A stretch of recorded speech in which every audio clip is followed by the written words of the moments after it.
So let's talk about single versus multiple pivot caches, the pros, the cons, and some use cases. The objectives of this video are to show the benefits of having multiple pivot caches as opposed to a single pivot cache, which is what most people usually work with. But we'll also look at the detriments of multiple pivot caches, because everything comes with a cost. We'll look at when to use multiple pivot caches and when not to use them. I'll give you a demonstration of why this is a problem when using single or multiple caches. And lastly, I've got some VBA automation for you to be able to create these separate caches very easily. So we'll see how to add that VBA code into your Personal Macro Workbook and build launch buttons around them. Now, why would you want to use multiple pivot caches instead of the single cache that you normally work with? First off, this gives you independent control of each pivot table.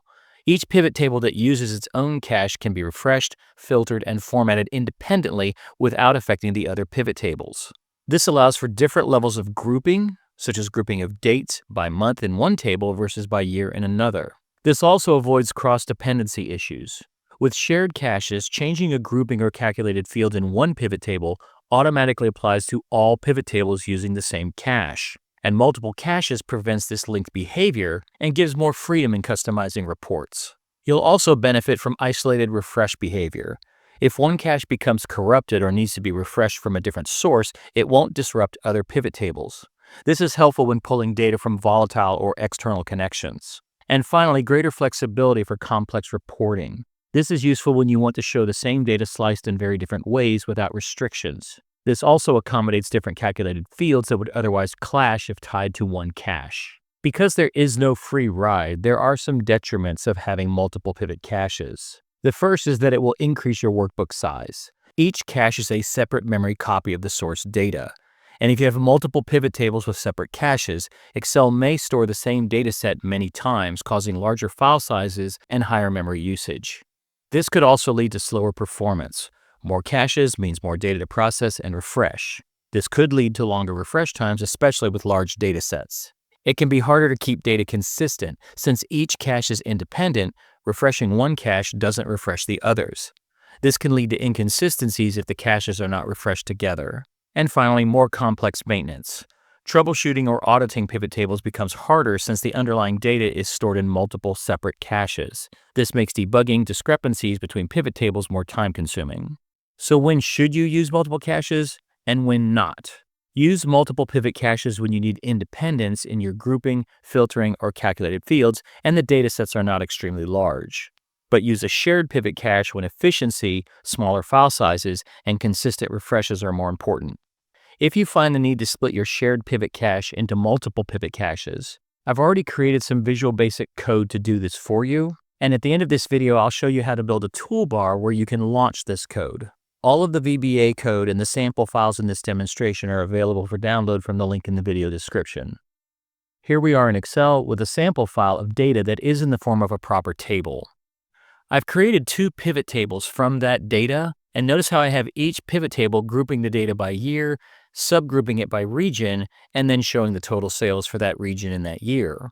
But what if I wanted one pivot table to group by year and another pivot table to group by month? I'll leave the left-handed pivot table by year, but I'll go to the right pivot table, click on one of the years, and then go up to Pivot Table Analyze, and in the Group section, Group Field. Here I'll change this from years to months. Hit OK, and both pivot tables have changed to months. If I were to go back to the left side pivot table, click on a month, go to Group Field, and change this from months to years, now they're both back to years. Having a shared cache does not give me the ability to create different groupings based on a single field like date. Speaking of grouping, I have two pivot tables showing product sales. Well, what if I would like this left side pivot table to take everything that has the word ball in it and group that together into a category called bouncy things? So I've selected all the items that have ball in their name. I'm going to right-click one of those and choose Group. And you can see how both pivot tables have grouped by items that I selected that have the word ball in them. So if I were to select the remaining items and then do something like right-click Group and put them into their own group, both pivot tables have reacted to that because you can't create different group strategies when using the same pivot cache. If I were to go to Group 1, right-click and ungroup it, both pivot tables get ungrouped. Finally, let's talk about calculated fields. I've got two pivot tables showing the products, their total sales, and a tariff calculation. And this tariff calculation is currently at 10%. If I were to click on one of the pivot tables, go up to Pivot Table Analyze, Fields, Items, and Sets, Calculated Field, and I'm going to go find my tariff calculation. And suppose we're going to drop the tariffs from 10% to 1%. I'll hit Modify, hit OK, and both pivot tables calculations have changed. But what if I wanted one pivot table to show the tariffs at 1% and the other pivot table to show tariffs at 10%? Because these both share the same set of calculated fields, I do not have the ability to have a calculation called tariff that does two different calculations. In order to do this, I would have to create two actual separate tariff calculations. Let's see how we can overcome these issues by giving each pivot table its own dedicated cache. Using a bit of VBA code, we can take a single data source, but have it feed multiple pivot tables, and each pivot table looks at that data source independently. In other words, they have their own dedicated cache. Now, at the end of this video, I'm going to show you how to build this ribbon to launch all of the VBA code that you can download from the link in the video description. But for now, let's just go through and see what these buttons do. Going to this sheet, here's the example where I had the years broken down by region, broken down by sales. And I have two pivot tables that do that. Here's the one that shows sales by product, two identical pivot tables, and one that shows sales by product with tariffs, again, two identical pivot tables. So this is a total of 6 different pivot tables, one data source. But how many pivot caches are servicing these 6 pivot tables? If I go up to my custom ribbon and choose Count Caches, it tells me that this workbook contains one pivot cache. So all pivot tables are looking at the same cache. Now, of course, the benefit to that is if you go to any pivot table, right-click Refresh, all 6 pivot tables get updated. But the downsides are what we looked at earlier. To see a list of all of the pivot tables with their related caches, we'll go back up to the ribbon and click this button that says Generate Cache List. This created another sheet called Pivot Cache Tool. And here we see the index numbers associated with each cache for each pivot table. And since they all have the same number, that means they're all using the same cache. So here are the 3 sheets in the workbook, the 2 pivot tables on each sheet, and all looking at the same cache.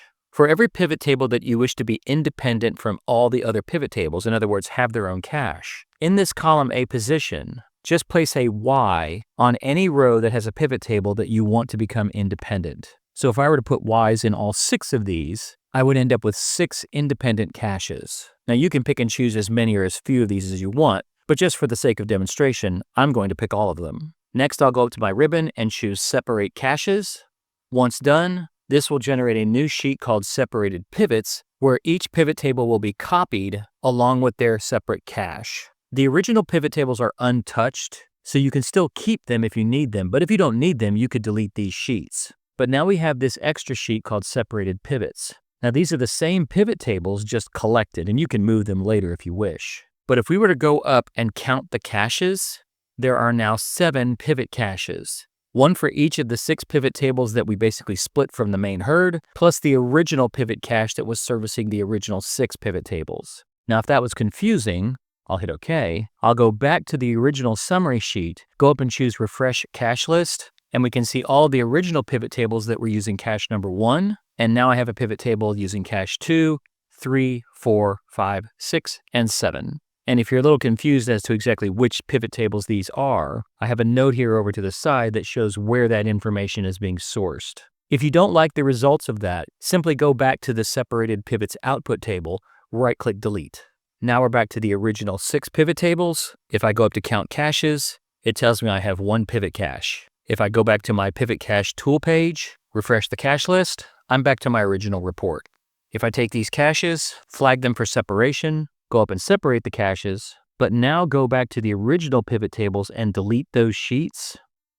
Going back to the cache tool, if I count the caches, I have 6 caches because each pivot table is now separate. The cache list was automatically refreshed, and we can see that each of these is using a separate cache index. I've rearranged my pivot tables to make this next bit easier to see, but let's see if we've overcome those problems from earlier by having separated these caches. Here I have those 2 pivot tables showing yearly sales broken down by region, broken down by sales. I'll leave the first one as years, but I'll go to the second pivot table, go up to Pivot Table Analyze, Group Field, and change this from years to months. Now I have a pivot table that shows sales by year and a second pivot table that shows sales by month. Now how about these 2 pivot tables? Remember, one, I wanted to have a grouping strategy for everything that is round and bouncy, and then another group for everything else. So I'll go to this one, highlight everything that's got the word ball in the name, right-click, and choose Group. Now I have all the bouncy items. I'll go select all the other items remaining, right-click and group them, and we'll call this Not Bouncy. But I didn't create those groups in the second pivot table. Finally, our two pivot tables showing total sales and tariffs. Now both of these pivot tables are using a calculated field where the total sales is multiplied by 10%. But I'll go to the second pivot table, go up to Pivot Table Analyze, Fields, Items, and Sets, Calculated Fields. I'll select this tariff calculation, and just for the sake of exaggeration, we'll make it 1,000% tariff. I'll hit Modify, hit OK. The tariff calculations in this second pivot table are now 100 times greater than the tariffs in the first pivot table. So how do I get the code into Excel and build this Pivot Cache Tools ribbon? Go down to any sheet tab in the workbook, right-click, and choose View Code. This will open up the Visual Basic editor. We want to take the supplied code and put it in what's called the Personal Macro Workbook. Now, if you're not familiar with the Personal Macro Workbook, I've created an entire video on how to create and use this workbook, and you can either click the link in the upper right if it appears, or I'll have a link down in the video description. But if you're not familiar with the Personal Macro Workbook, definitely check that video out. I already have a Personal Macro Workbook, and I've already loaded the module that contains all the code for what we did in the video. This module is called Pivot Cache Split, and if I double-click that module, here is all of the code for doing all of this work. Now, don't worry about understanding any of this. Even though I've provided plenty of documentation in case you're curious, you don't have to understand any of this to be able to do what we're about to do. If you don't have this Personal Macro Workbook, go back to Excel, and in the lower left corner of your screen in the status bar, there's a small button down here for starting the recording of a new macro. Give that a click, and in this dialog box, it doesn't matter what the macro's name because we're not going to keep it, but switch this Store Macro In option from this workbook to Personal. Hit OK, and then just immediately go back down to the status bar in that same location and hit the square, which is the Stop button. That will be enough to create that Personal Macro Workbook. If your Personal Macro Workbook already existed, that would have just created an empty module sheet. And if we double-click on that module sheet, we can see it's basically an empty macro because we didn't do anything.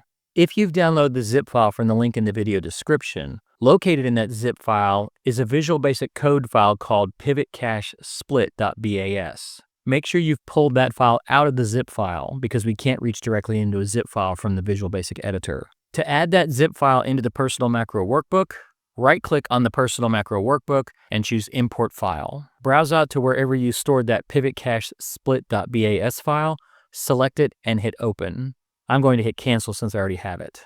That will load the module that holds all of this code into the Personal Macro Workbook's module section, and you can double-click it to open up and view that code.